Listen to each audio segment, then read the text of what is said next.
हाय, ओम नमः शिवाय, गुरु जी सदा सहाय। जय गुरु जी संगत जी। आज जो सत्संग मैं शेयर करने जा रही हूँ, वो मेरे अंकल के बड़ी दीदी और उनके बेटे के को लेके है दरअसल। उनका शादी मेरी मतलब बड़ी दीदी का जो शादी अ, हो चुकी थी बहुत लगभग 25 साल पहले और हमेशा से उन लोगों की पारिवारिक जो जीवन है उसमें बहुत सारे शुरुआत से ही बहुत सारे टेंशन्स और बहुत सारे तनाव उन लोगों में हमेशा रहा और समय जाने के बाद उनका बड़ी वाली बेटी फिर बाद में एक बेटा भी पैदा हुआ और दोनों का पढ़ाई लिखाई अच्छा से ही हो रहा था लेकिन कहीं ना कहीं माँ बाप के झगड़े और बहुत सारे घर में जो कलह होता है, उस टेंशन में बच्चों के ऊपर मेंटली बहुत प्रभाव पड़ा और ये एक बहुत चिंतनीय विषय है भी। एज़ अ पेरेंट मैं भी बहुत मानती हूँ कि कई बार हस्बैंड वाइफ आपस में जो लड़ते हैं, झगड़ते हैं, उसके चलते बच्चों के मानसिक ये में बहुत सारा तनाव और वो फिर वो जीवन भर चलता रहता है। बच्चों पे बहुत इम्पैक्ट होता है एक्चुअली साइकोलॉजिकली और ऐसा ही मैंने देखा उनका बचपन से ही मैंने देखा उन दोनों को बहुत सारे टेंशन और बहुत ही इंटेलिजेंट बहुत ही मतलब शार्प दोनों बच्चे। लेकिन बहुत दुःख की बात है कि माँ-बाप ने बहुत अच्छा से उनको वो माहौल वो लोग नहीं दे पाए। सब लोग संघर्ष करते रहे, लेकिन पता नहीं कई बार तो अब जब से मैं गुरुजी के साथ जुड़ी हूँ तब तो अब लगता है कि अ, हमेशा जो ये होता है नहीं होता है लेकिन कई बार ब्लैक मैजिक के बहुत सारे सत्संग सुनाई देता है। तो अब तो ऐसा भी लगता है कि शायद ऐसा ही शुरू से उनके साथ भी कुछ हुआ हो। जो भी हो लेकिन अचानक मुलाकात हुआ जो बेटा है अ, मेरा मुझे मामी कहता है और भांजा हो गया। तो एक बार ऐसा हुआ कि एक एक घटनाक्रम ऐसा हुआ कि वो आया और अब वो लगभग 19-20 साल का है और वो मतलब थोड़ा-सा जैसे भटकने वाला नहीं होता है कि बहुत सारे टेंशन्स में लड़का कभी ये उम्र बहुत डेंजरस होता है।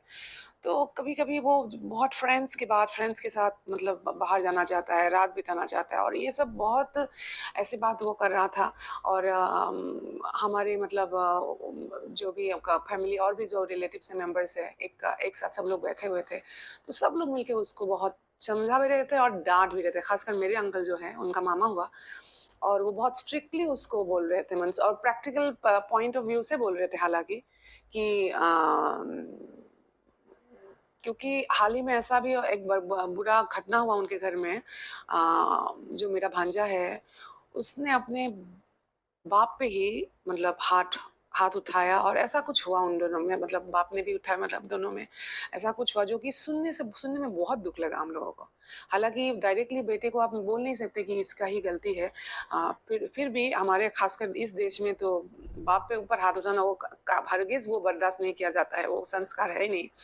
लेकिन कई बार ये भी देखना ज़रूरी होता है कि उस बचपन से जो उसको किस तरह से पाला-पोसा गया है ना, उसको इतना टॉर्चर दिखाया गया, तो मेंटली कभी-कभी बच्चा ये हो जाता है, मीन्स आप अपने आप में नहीं रहता है।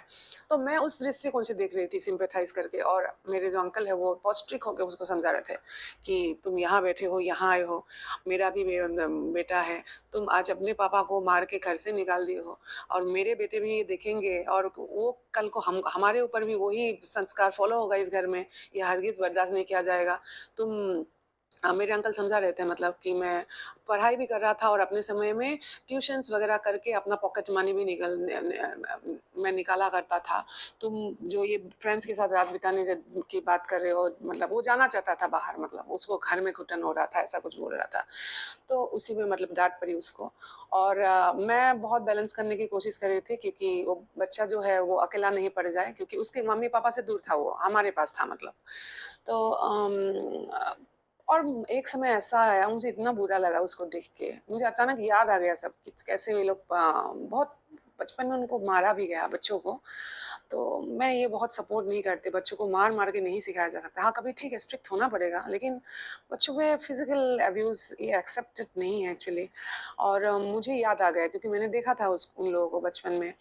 तो मुझे क्योंकि अब मैं 6 महीना से गुरुजी की चरण में आई हूँ, तो मैं और कुछ नहीं बोली कि हम क्या इस सिचुएशन को सँभालेंगे। हे गुरुजी, आप इस बच्चे को बस सामने जो है, वो तो बच्चा है ना जो भी हो, तो इसको ब्लेस कीजिए गुरुजी, आप उसको राह दिखाइए, उसके मन में जो भी बेचैनी है उसको दूर कीजिए, उसको राह दिखाइए। मैं बस ऐसे प्रार्थना कर रही थी, मन ही मन गुरुजी से।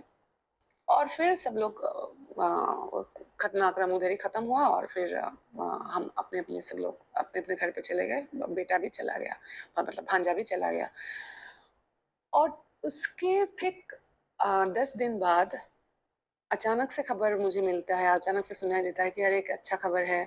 व वो जो भांजा है ना, वो बाद में पता लगा कि वो जब घर गया अपने मतलब मेरी बड़ी दीदी उसकी मम्मी के पास, एक तो पूरा 24 घंटा जाके वो बात ही नहीं किया, चुप रहा।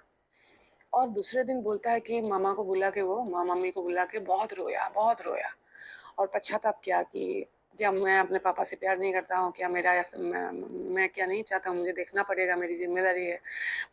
मेरे मामा ने उस दिन मेरे से बात करके मेरा आँख खोल दिया। बहुत कुछ मतलब ये उस पे असर हुआ उस दिन की जो डिस्कशंस मतलब जो भी हुआ। और अभी किसी को डिस्कशन लगे, मेरे लिए तो गुरुजी है। मैं तो ये समझती हूँ कि गुरुजी ने उसको ब्लेस किया है और उसका आँख मतलब खोल दिया और उसको ये रियलाइज़ हुआ कि कुछ करना है। वो बेचारा इंटरव्यू देने गया। है छोटा लड़का, पढ़ने की उम्र है। लेकिन जब मेरे अंकल ने उसको बोला था ना कि हम अपने समय में ट्यूशन्स भी करते थे, पॉकेट मनी भी निकालते थे, अपने घर को हेल्प भी करते थे और पढ़ाई भी करते थे। तो उस बात ने शायद उसको ये किया और वो इंटरव्यू देने गया और उसको जॉब भी मिला। जो भी हो शुरुआत में वो गया तो घर से।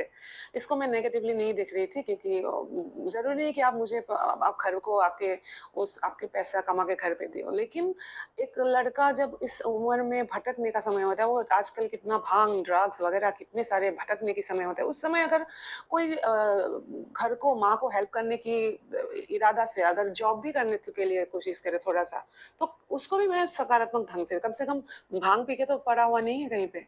सो मुझे बहुत अच्छा लगा ये खबर सुन के और गुरुजी को कोटि-कोटि नमन करती हूँ, बहुत-बहुत शुकराना करती हूँ कि गुरुजी बार-बार ये एहसास दिलाते हैं कि तुम टेलीपैथिकली जो भी आग्रह करते हो, गुरुजी सुनते हैं।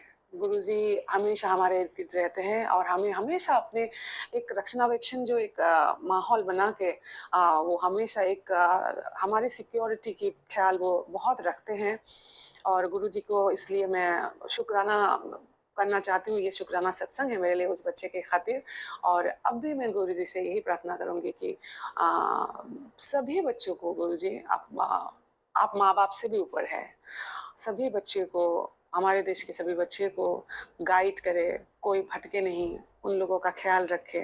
मैं तो यही प्रार्थना करूँगी सभी बच्चे के लिए। आप गुरुजी को और एक बार बहुत-बहुत धन्यवाद, शुकराना। ओम नमः शिवाय, शिव जी सदा सहाय। ओम नमः शिवाय, गुरु जी सदा सहाय। बहुत बहुत शुक्राना संगत जी यह सत्संग सुनने के लिए। संगत जी, अगर आप भी अपना कोई सत्संग गुरु परिवार के साथ, गुरु संगत के साथ शेयर करना चाहते हैं, तो आप हमें ऑडियो रिकॉर्ड करके, लिख कर या वीडियो रिकॉर्ड करके भी भेज सकते हैं।